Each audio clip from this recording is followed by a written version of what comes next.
Hello, and welcome back to my channel.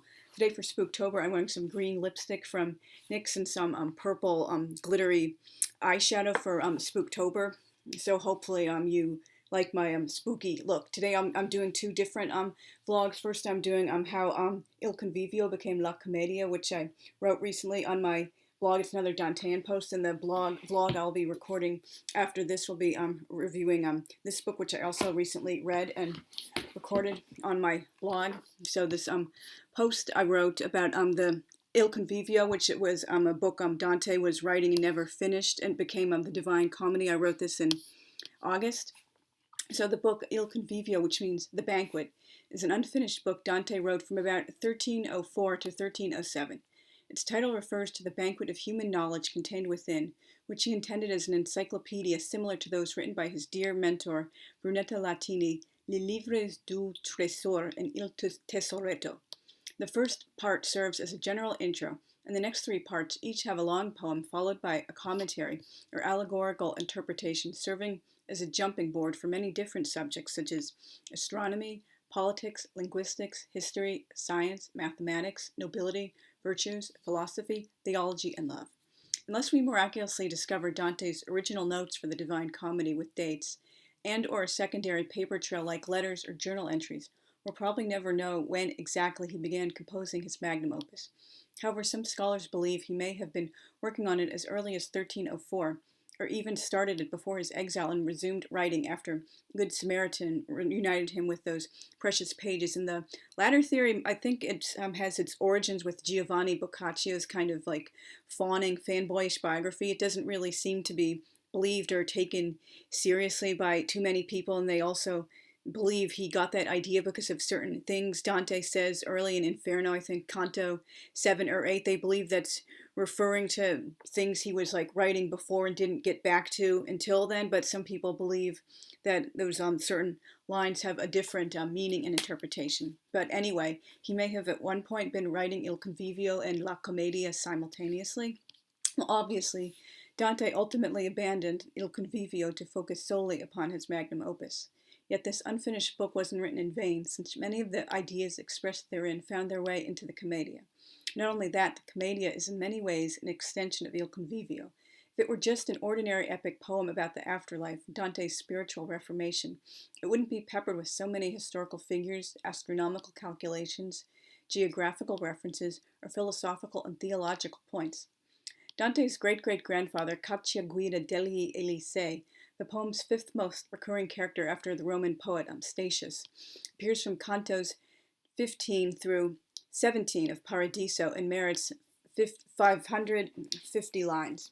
During his lengthy addresses to his descendant, he entreats Dante to be brave and reveal the whole truth, however unflattering, about well-known people. By only including people of renown, he'll ensure lasting fame and power for himself and his poem. And I'll be reading from this in the Mark Musa translation. There's some little exchange they have.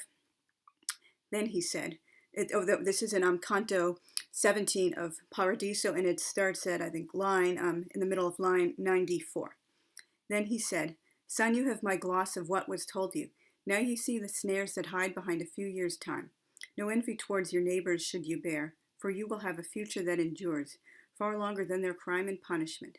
When by his silence that blessed soul revealed that he had ceased weaving the woof across the warp that I had set in readiness, I said, as one who is in doubt and longs to have the guidance of a soul who sees the truth and knows of virtue and has love, Father, well do I see how time attacks, spurring toward me to deal me such a blow as falls the hardest on the least prepared. So it is good that foresight lend me arms. Thus, should the place most dear to me be lost, my verse, at least, shall not lose me all others. Down through the world of endless bitterness, and on the mountain from whose lovely crown I was raised upward by my lady's eyes, then through the heavens rising from light to light, I learned things that, were they to be retold, would leave a bitter taste in many mouths. Yet, if I am a timid friend to truth, I fear my name may not live on with those who will look back at these as the old days.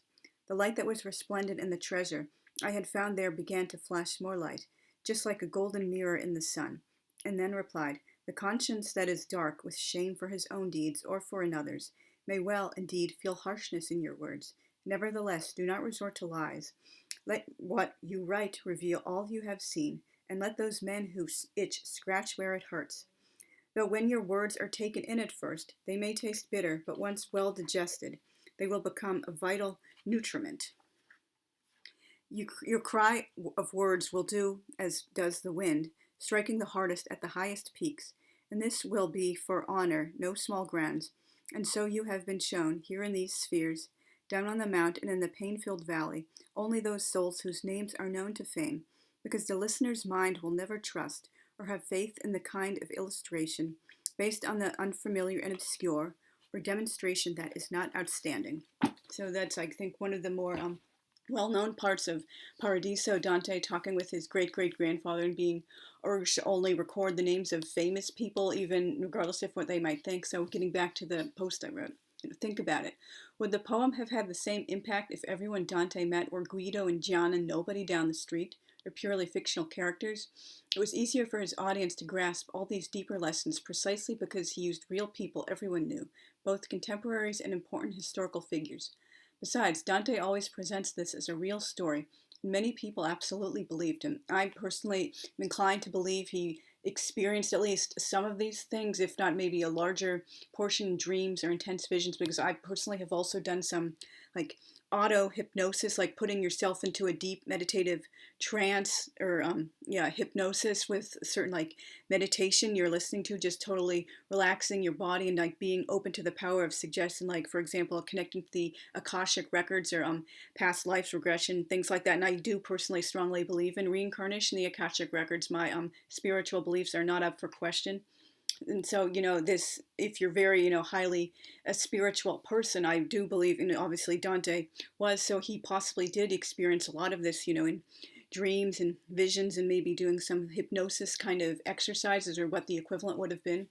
Sure, these aren't household names to most modern people, unless they're medieval history scholars, but Dante's original audience didn't need any footnotes to know who they were, or the details about their lives.